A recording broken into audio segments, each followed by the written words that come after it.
नमस्कार, मैं रवि असलीवाल। आज देश की तमाम फटाफट खबरों में आपका स्वागत है। इंडियन रेलवे ने अक्टूबर महीने में त्योहारी सीजन को देखते हुए अधिक स्पेशल ट्रेन चलाने का फैसला किया है। इसी कड़ी में पश्चिम रेलवे ने कहा कि दशहरा और दिवाली के मद्देनजर यात्रियों की सुविधाओं के लिए 12 जोड़ी यानी 24 स्पेशल ट्रेन चलाई जाएगी, जो 156 फेरे लगाएगी।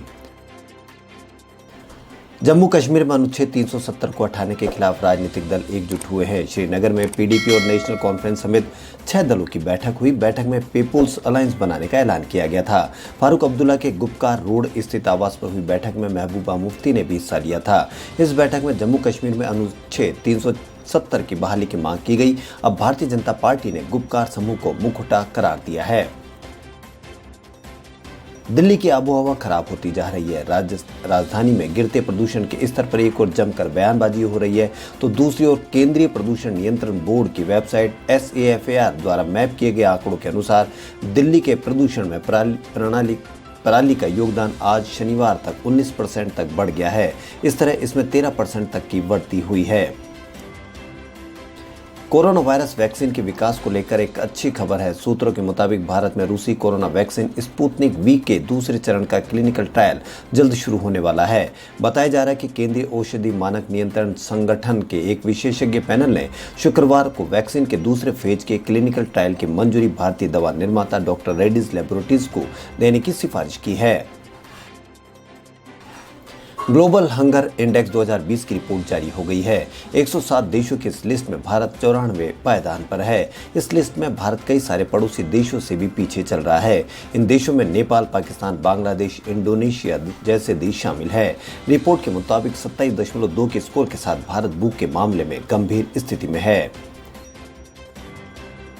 असम के शिक्षा मंत्री हेमंत बिस्व शर्मा ने शनिवार को कहा कि असम में सभी सरकारी मदरसे और संस्कृत टोल्स को बंद कर दिया जाएगा और इसके संबंध में नवंबर में अधिसूचना जारी की जाएगी। ये बातें मंत्री ने एक संवाददाता सम्मेलन को संबोधित करते हुए कही।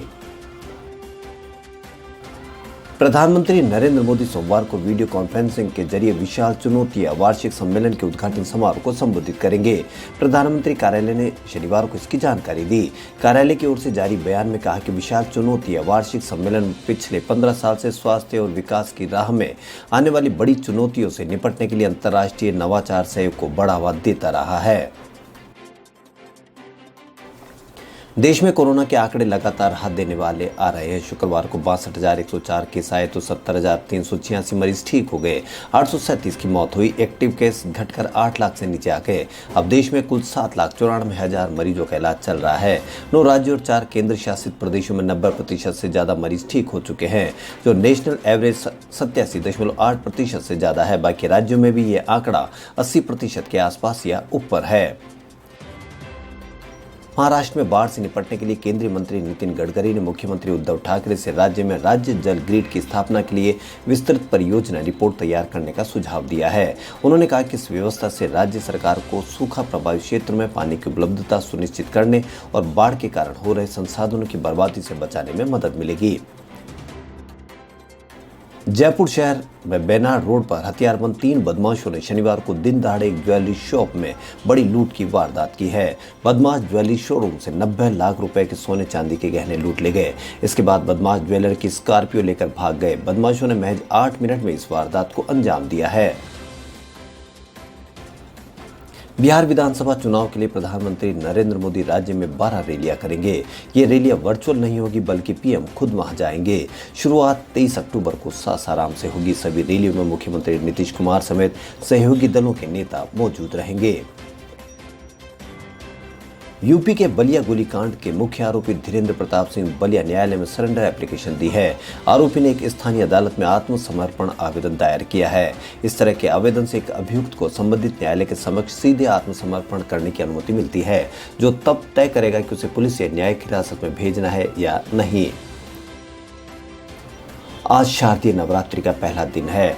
मां दुर्गा के आगमन के इस खास मौके पर देश भर के मंदिरों को एक बार फिर से श्रद्धालुओं के लिए खोल दिया गया है।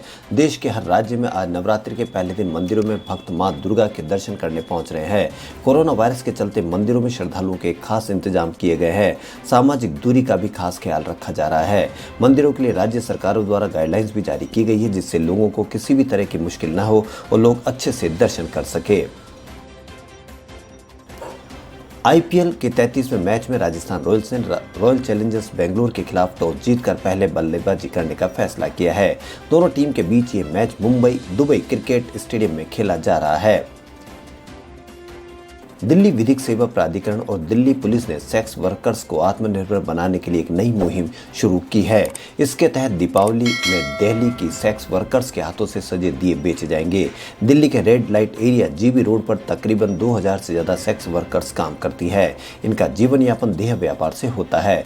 दिल्ली विधिक सेवा प्राधिकरण और कमला मार्केट पुलिस की प्रेरणा से देह व्यापार के दलदल में फंसी तकरीबन 200 महिलाओं ने जिस्म के इस व्यापार को छोड़ने का साहस दिखाया है। खबरों फिलहाल इतना ही। यदि आपको हमारा चैनल पसंद आए तो लाइक, सब्सक्राइब और शेयर अवश्य करें। धन्यवाद।